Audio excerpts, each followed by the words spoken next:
Hello! With love from London. Nasa London na kami. And lilibot lang kami. So, magstay kami dito sa London for 3 days. So, 2 nights, 3 days. Ay, for today pala. Tapos, overnight kami dito. And then, punta naman kami ng Oxford tomorrow until Saturday. So, yun yung itinerary natin today. And, syempre, tagalong ko kayo sa mga pupuntahan natin today.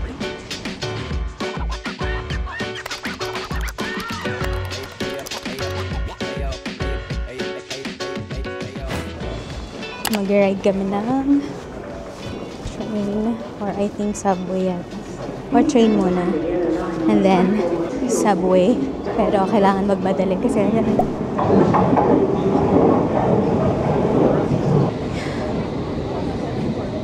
lakas ng ulan dito sa London. Kailangan patong-patong yung damit.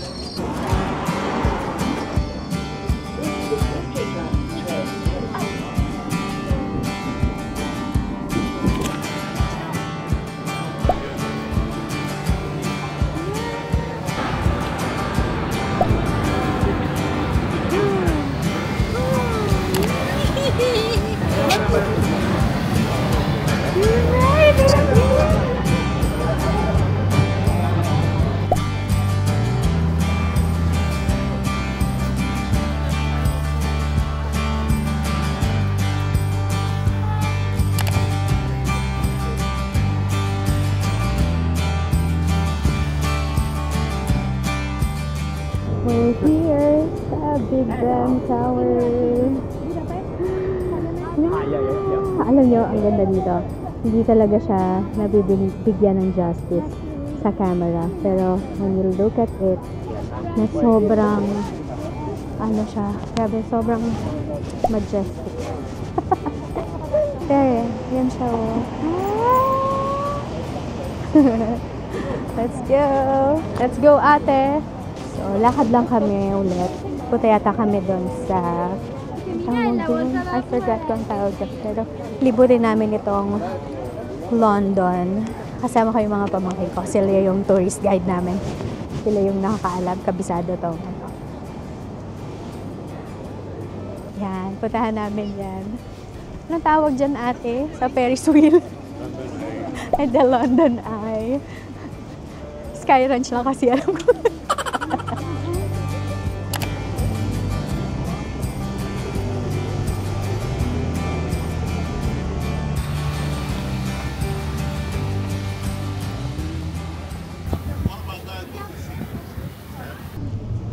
Nakasakay na kami sa half on half off. Hanap lang kami ng mga kainan.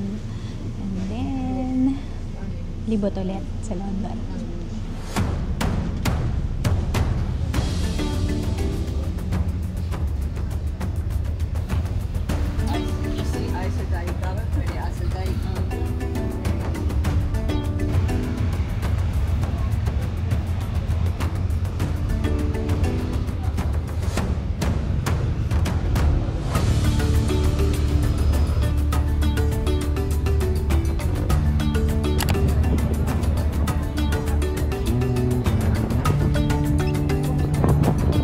Lunchtime. Dito kami sa Chinese restaurant. Lunch na. What time is it? 2:30. 2:30. Yeah. Let's go.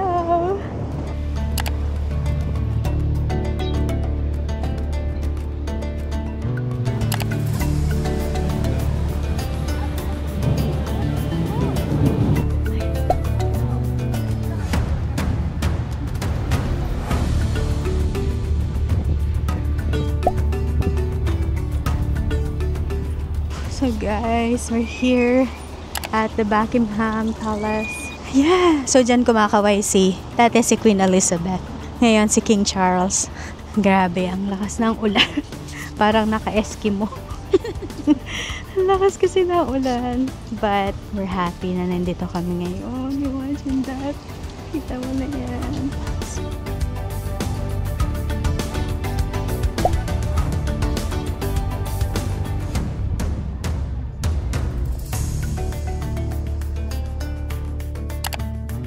Ito Ito naman yung Tower of London.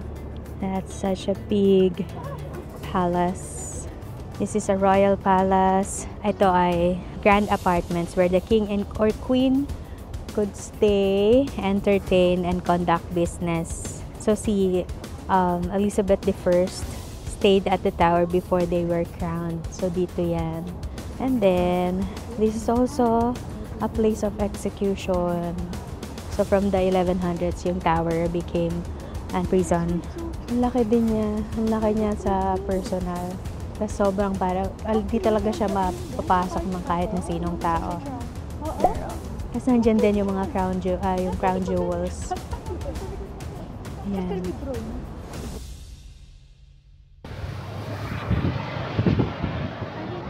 Hi everyone! So, nandito na kami sa Oxford.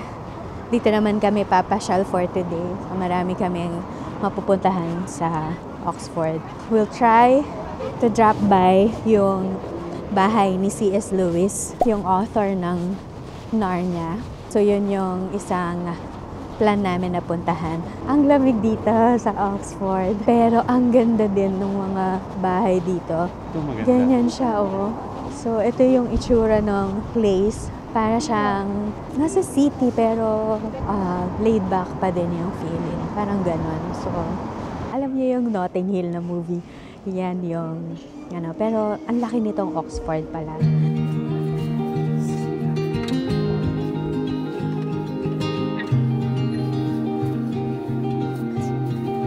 Harry Potter merchandise.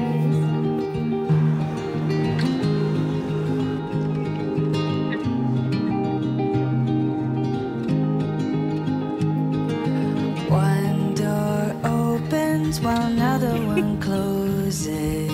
So ito din yung place na pinag-shootingan ni Harry Potter. Kaya parang yung mga buildings dito looks familiar, di ba? Kasi nga, dito nag-shoot yung Harry Potter. Tapos meron ding mga stores na nagbebenta sila ng merchandise ng movie na Harry Potter. Ganda! We're here sa gitna ng library. So, pangalan nito ay Bodleian Libraries. So, punong-puno sila ng libraries dito. Ito yung for grammar and history. So, yung door na yan. Yan yon, grammar and history. Tapos, they also have here yung for language, and then geometry and arithmetic. Ayun yung sa language, parang Hebrew and Greece yata. Tapos, that door naman, yan ay for metaphysics. Yung door dyan, iba't ibang klaseng library. So, meron silang music, and then philosophy, divinity school na yan, library. Tapos, that door is the Bible yata yun, and theology. Tapos, philosophy naman yung other door doon. Parang collective of building siya ng puro libraries. Amazing.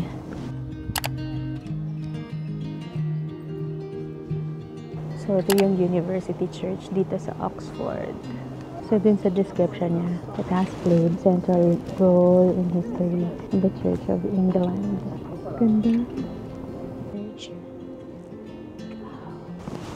Yan, yung pinag-shootingan ni Harry Potter. Fall right down, the lights could open out, because this house is not my home. Crumble into dust, I don't need that much, I don't need to roam, because you've become my home. One step forward follows one step backwards. That's what it takes to grow. One life left is another that's just starting, and that's just the way it goes. If I had to, I could go alone, but I don't ever need to, because I have a home, someone to run to. Not a single sound, but I would never feel alone. because you've become my home. These windows could shatter to the ground, these walls could fall right down, the lights could all burn out, because this house is not my home. Crumble into dust, I don't need that much, and I don't need to roam, because you've become my home.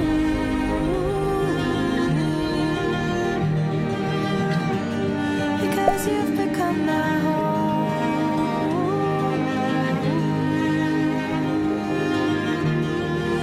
You've become my home.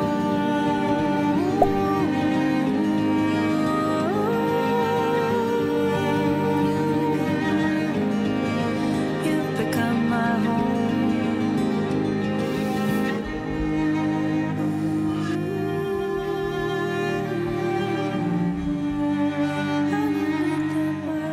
Because you've become my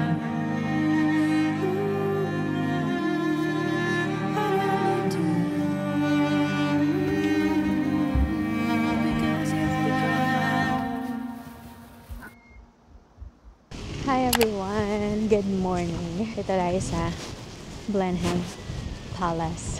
So, it's another palace na papasukin natin. Ito daw yung isa sa magandang palace sa buong UK. So, ito yung lalakaran mo. Yan. Papunta sa palace. Pero grabe, sobrang lamig. Parang di ko nga ata kayang hawakan yung camera ng matagal kasi ang ginawa. Alam niyo yung umuusok na yung bibig mo pag may sasalita, ganun siya. Yan, ito yung walkway papunta dun sa palace. Sobrang ganda dito. So itong palace na to, sobrang historical dito sa UK. Yan, mamaya makita natin kung ano yung loob ng palace. There's Han, sa ate ko, Joyful Mama, yung mga pamangkin ko. Grabe, ang lamig. So, may ate.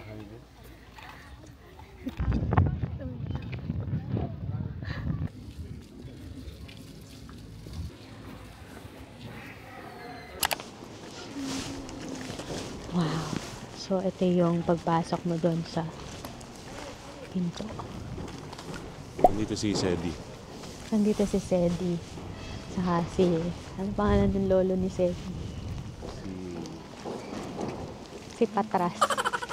Ay, Mahal na konde. mahal na ko. We're here. Ano lang to? Labas lang to ng palace. Pero, grabe guys. Ito na yung itsura. Pagpasok mo pa lang doon sa gate. Ganyan na siya. Pero, ang lamig. Umuulan-ulan pa siya. So, this is the ceiling of the Great Hall. So, yan yung yan. Tapos, I'll show you. Nasa ceiling. Yan. There. That's that one.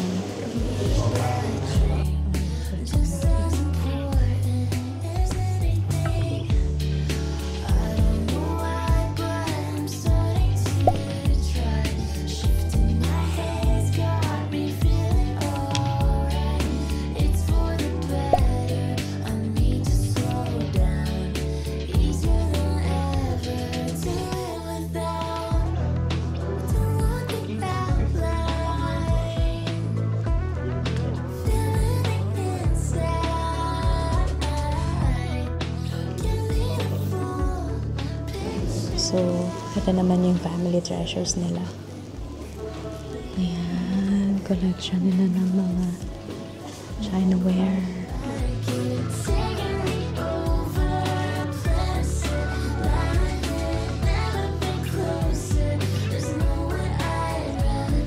Grabe, sobrang ganda dito guys. Lahat ng rooms, spectacular, amazing. We're entering another amazing room. Look at that. That's a baby cube. I think this is a family room or a nursery. It's another room in the palace. It's a christening set.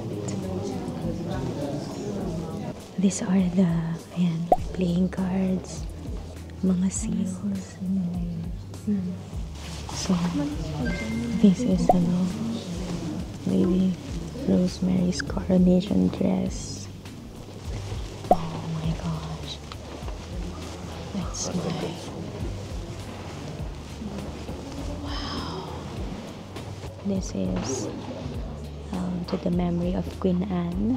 Meron pa dyan sa second floor. Those are books. Daming books. Amazing. It's the library. Grabe. Parang sa heaven. Look at how big the library is. But sa bahay lang ito na. Imagine that.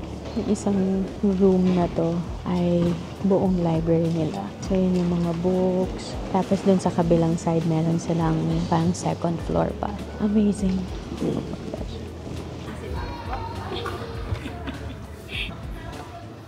Masaya si Grace Walang School.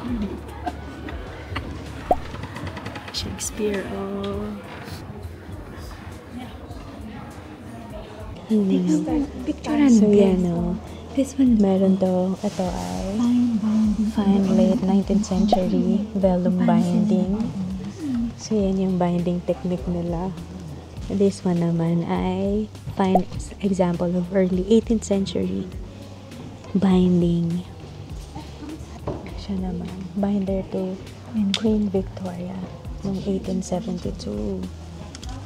Yan yung mga binding technique nila.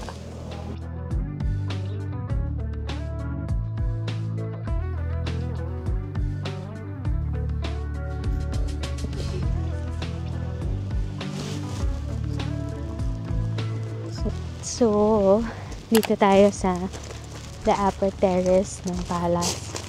Grabe, amazing. Tingnan nyo naman. So, parang ito yung garden yata ng palace. Ang ganda, guys. So, yung mga nakita nyo kanina ng mga rooms, yan yung rooms doon sa mga palace. Tapos ito yung siguro ito yung pinaka-garden nila.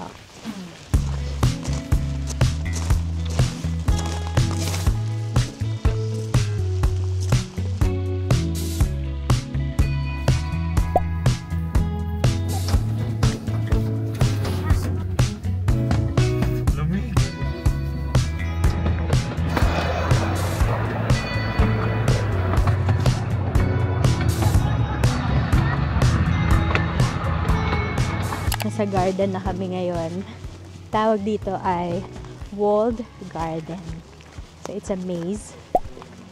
It's a Marlborough maze. Yun yung tawag nila. Marlborough. So para siyang para siyang sa Alice in Wonderland. Tingnan natin kung maliligaw tayo. Ayan na.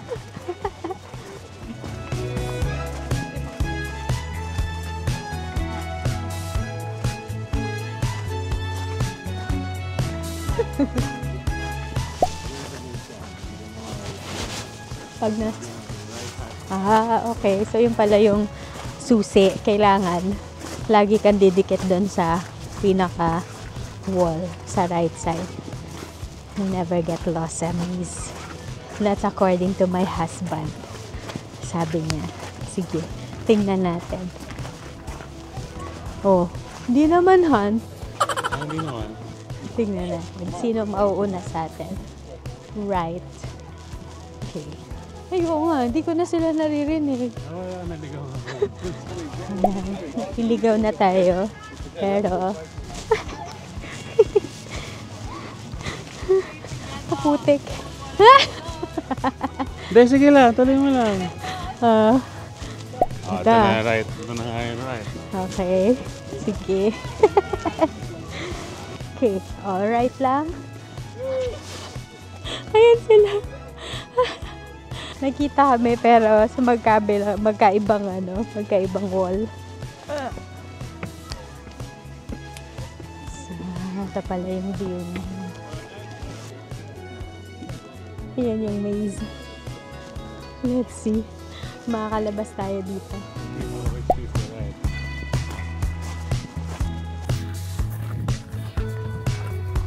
We made it! Nakalabas kami sa maze. Yay! Hi everyone! We're back in London. So, ito na yung last leg ng trip namin kasi by Tuesday pauwi na kami sa Pilipinas. So, nandito kami ngayon sa hotel. Dorset, nahan. Ito yung aming magiging home for the next 3 days. So, 3 days pa kami dito. Sobrang posh niya. No? Dumating kami dito sa UK na 4 lang ang bagay. Ngayon, meron na kaming 5. Iniwan namin yung isang parang medium size na bagahe dahil kailangan namin ng medyo mas malaki. So, nanghiram muna kami ng luggage kay Joyful Mama kasi nga hindi na kasya magamit namin. Na-enjoy namin yung mga shopping para mga damit na mga bata kasi na-tsempohan namin na naka-sale doon sa Primark. Kaya, ayun. So, nakapag-shopping tayo kaya hindi na nagkasya yung mga gamit namin doon sa bagay.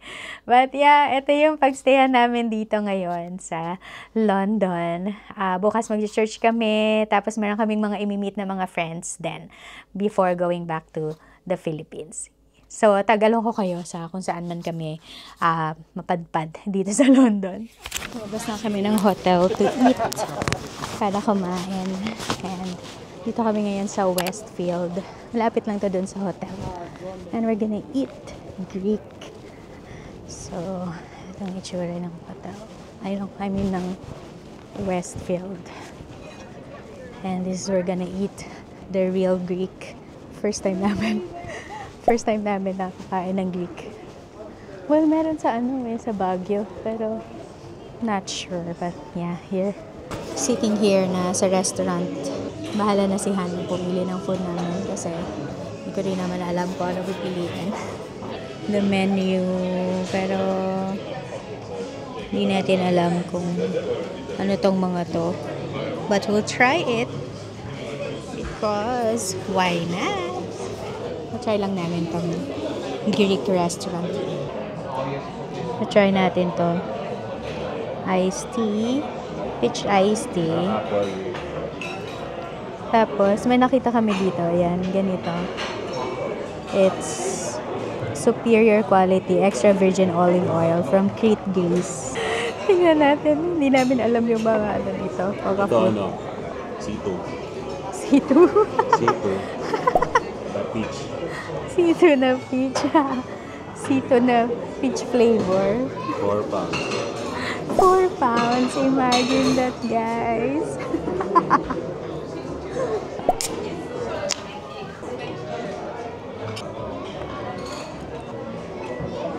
Refreshing niya. Oo. Hindi siya C2-han. Hindi ba? Hindi. Parang siyang iced tea pala. Pero kasi peach nga siya, so sarap niya.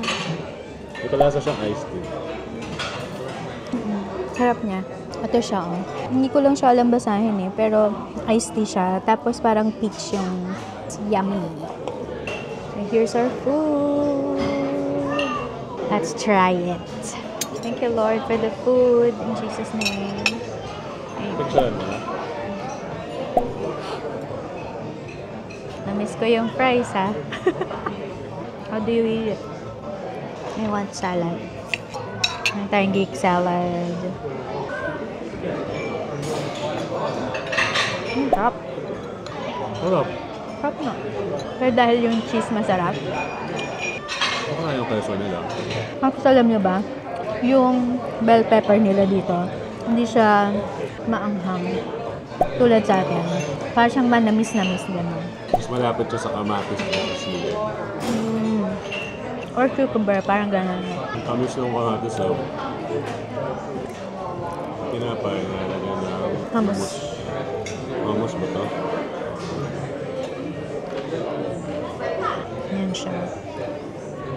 Got it? Yun na siya? Try natin. We're done eating. And it's Carne. yummy Barbecue. food. Barbecue. So Greek food is like, barbecue. Barbecue.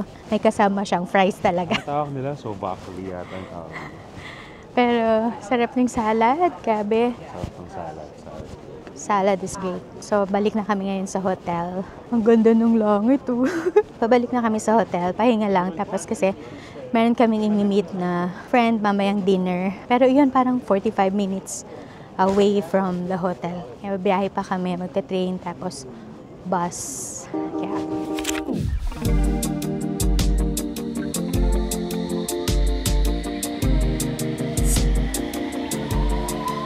good morning! So, waiting lang kami sa train. Punta kami sa church. Attend kami ng church ngayon. Ian London naman. So, nung nasa Germany kami, we attended Ian Berlin. So, ngayon ay Ian London. I think mga ilang few 30 minutes. Yeah.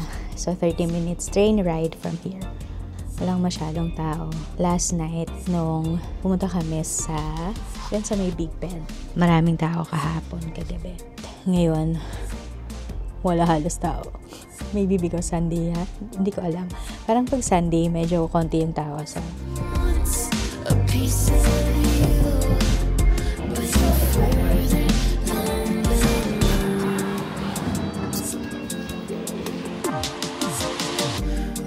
lost inside my mind. Can't describe how so we're here at Kensington Garden. So, Kensington Garden, parang, part din ng London. So, nasa gitna tayo ng city, pero merong ganito kaganda na garden. So amazing. Hello everyone! Last day. Last day namin dito sa UK. Tomorrow, pabalik na kami ng Pilipinas. Pero may meet lang kami today na friend. And, ito, papakita ko sa inyo kung nasaan kami. So, ito daw ay Putney Wharf. Yung name nung place. And ito yung nasa harap mo pagka umupo ka dito. Yan, merong mga bench like ayan, basta merong mga bench sila. Mahilig sila sa ganun, mga bench sa mga parks, tapos basta pwede ka umupo anywhere. Hindi ka mapapagod maglakad. So, yan, nakaupo kami ngayon in front of a river. Ang ganda ng view namin. So, hintayin lang namin yung friend namin. Tapos, wala, pag-impake na kami. Pero maaga kasi yung flight namin tomorrow, 10 a.m. lang. So, mag-check out na kami by 5 a.m. I think. Tapos, simula na kami magbiyahe. Mahabang biyahe din. But yeah, so...